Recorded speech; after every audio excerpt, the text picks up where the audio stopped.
When the flames above Reactor No. 4 were finally subdued and the smoke began to thin, it appeared that the worst was over.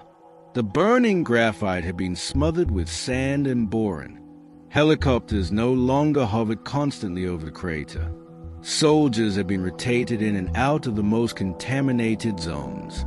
The evacuation of Pripyat had been completed, but the physical stabilization of the reactor did not mean the crisis had ended. It meant a different kind of crisis was beginning. Chernobyl was no longer only an industrial disaster. It was now a political emergency, a scientific reckoning, and a moral test for an entire system. For nearly 2 days after the explosion, information remained tightly controlled. Reports circulated internally within the Soviet hierarchy, but they were cautious, fragmented, and often contradictory. The initial instinct was not transparency, it was containment, not just of radiation, but of information. Local authorities minimized the scale of the event. Communications were classified. The language used in internal documents was restrained. Words like catastrophe were avoided. Instead, officials referred to an incident or an accident. But radioactive particles were already drifting beyond borders. On April 28, 1986, workers at a nuclear power plant in Forsmark, Sweden, triggered radiation alarms as they entered their facility. At first, management suspected a leak within their own plant. Employees were checked for contamination. None was found. Meteorological data was examined. Air samples were analyzed. The contamination was coming from the east. The source was traced back to the Soviet Union. Before Moscow had made a full public acknowledgement, the rest of Europe already knew something extraordinary had happened. International pressure mounted rapidly. Scandinavian governments demanded explanations. Western news outlets began reporting on elevated radiation levels across Europe. Satellite imagery revealed damage to the reactor building. The Soviet Union could not deny what the atmosphere had already revealed. On April 28, Soviet state television finally issued a short, carefully worded announcement. It confirmed that an accident had occurred at the Chernobyl nuclear power plant and that measures were being taken to eliminate the consequences. The statement was brief. No casualty figures were provided. No technical explanation was offered. No sense of scale was conveyed. For millions of Soviet citizens, this was the first time they had heard the name Chernobyl. Inside the Kremlin, emergency meetings intensified. Members of the Politburo debated how much to disclose. The Soviet Union had built much of its identity on technological achievement. Nuclear energy symbolized progress, scientific prowess, and modernity. Admitting catastrophic failure was not merely a technical confession, it was ideological vulnerability. Mikhail Gorbachev, General Secretary of the Communist Party, faced a dilemma. His policies of perestroika and glasnost, economic restructuring and openness, were still in their early stages. Chernobyl forced those principles into confrontation with entrenched habits of secrecy. The leadership gradually recognized that this disaster could not be contained within Soviet borders, either physically or politically. As European countries published radiation measurements, independent scientists began mapping the spread of isotopes such as iodine-131, cesium-137, and strontium-90. Contamination did not stop at Ukraine. Belarus was heavily affected. Parts of Russia, Scandinavia, and even Western Europe recorded measurable fallout. The world was watching. Within the Soviet Union, questions began to surface quietly. How could a reactor explode? Were other plants safe? Why had the public not been warned immediately? At the center of these questions stood the RBMK reactor design. For years, the RBMK had been presented as a reliable and efficient system.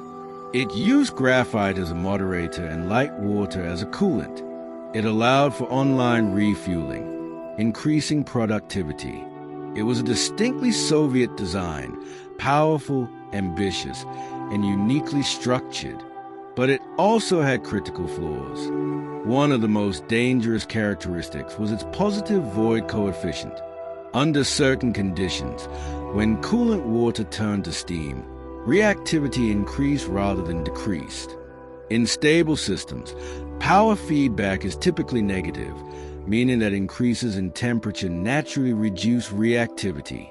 In the RBMK, under low power conditions, the opposite could occur. This meant that instability could accelerate rapidly. There was another flaw, one that would become central to the investigation. The control rods, designed to shut down the reactor, had graphite tips. When inserted, these graphite displacers initially increased reactivity in the lower part of the core before absorbing neutrons. Under specific circumstances, pressing the emergency shutdown button, AZ5, could briefly intensify the reaction instead of stopping it immediately. Some engineers have been aware of these vulnerabilities before 1986. Internal memos had circulated. Modifications had been proposed, but comprehensive redesign had not occurred. The culture of the system did not reward alarm. In 1987, a public trial was organized. Several officials from the Chernobyl plant were charged, including Director Viktor Bryukhanov, Chief Engineer Nikolai Fomin, and Deputy Chief Engineer Anatoly Dyatlov. The courtroom became a stage not only for legal accountability, but for narrative construction. Prosecutors emphasized operator error. Procedures had been violated. Safety protocols ignored. The turbine tests had been conducted improperly. These points were valid. Rules had indeed been broken. But the trial largely avoided deep discussion of systemic design flaws. Responsibility was framed primarily as individual failure rather than structural deficiency. Sentences were handed down. Prison terms were imposed. Yet outside the courtroom, the scientific debate continued. International teams analyzed reactor data. Soviet engineers revised safety standards. The RBMK design was modified. Control rods were redesigned. Operating procedures tightened, and the positive void coefficient reduced in subsequent reactors. The accident forced a global re-evaluation of nuclear safety. Western reactors were scrutinized. Emergency response plans were rewritten. The International Atomic Energy Agency strengthened cooperation frameworks and reporting standards. Chernobyl had demonstrated that radiation respects no ideology. In Belarus and northern Ukraine, vast territories were declared contaminated. Agricultural lands were abandoned.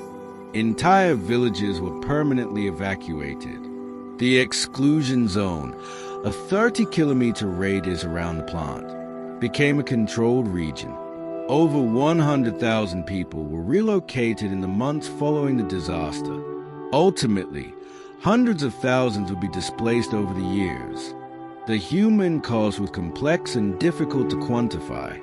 In the immediate aftermath, 28 emergency workers died from acute radiation syndrome within months. Others succumbed to related complications. Long-term health effects became a subject of scientific and political contention. Thyroid cancer rates increased significantly among children exposed to radioactive iodine. Other potential health impacts, leukemia, solid cancers, cardiovascular diseases, were studied extensively. Estimates of total fatalities varied widely depending on methodology and political context. Chernobyl became not only a site of contamination, but a site of statistical debate. Yet beyond numbers, the psychological impact was profound. Communities lost homes, identities, histories. Farmers were told their soil was unsafe. Parents feared invisible contamination in milk and vegetables. Trust in official assurances eroded. Gorbachev later reflected that Chernobyl may have been the true cause of the Soviet Union's collapse. The disaster strained the economy. Cleanup operations were enormously expensive. Compensation, resettlement, and healthcare placed heavy burdens on state resources.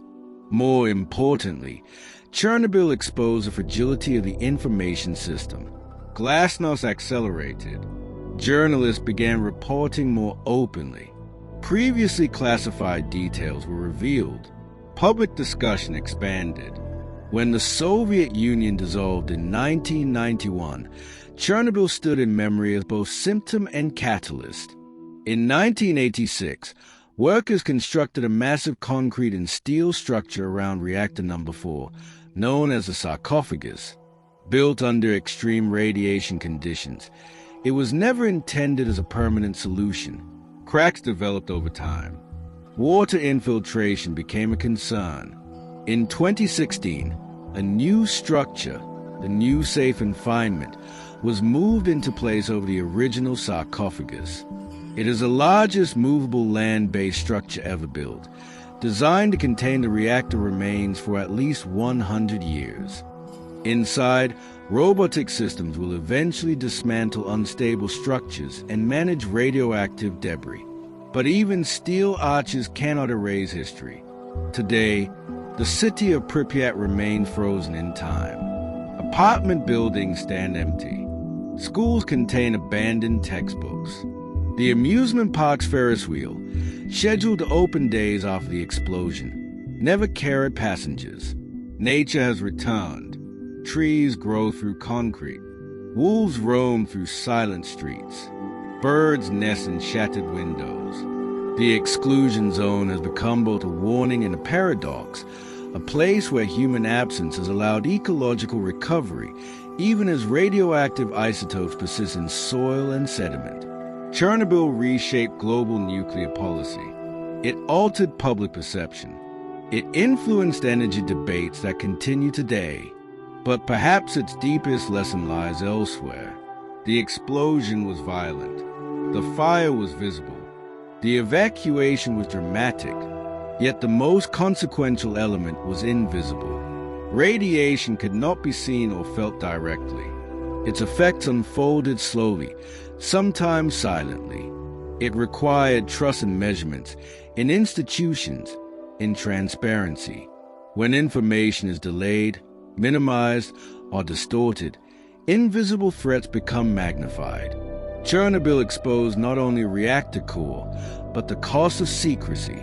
It demonstrated that technological systems are inseparable from political systems, that safety culture cannot be imposed by decree alone, that accountability must be systemic, not merely personal. The trial punished individuals. History judged institutions. And the world learned that even in an age of atomic power, humility remains essential. Chernobyl was a failure of engineering. Yes, but it was also a failure of communication, of governance, of openness. Its legacy lives not only in contaminated soil, but in regulatory reforms, in international cooperation, in emergency preparedness. And in memory, the sirens faded. The smoke cleared, but the consequences continue. Chernobyl did not end with the sarcophagus. It echoes in every reactor design review, every safety drill, every debate about energy and risk. It reminds us that progress without transparency is fragile, and that sometimes the most powerful force in history is not explosion, but revelation.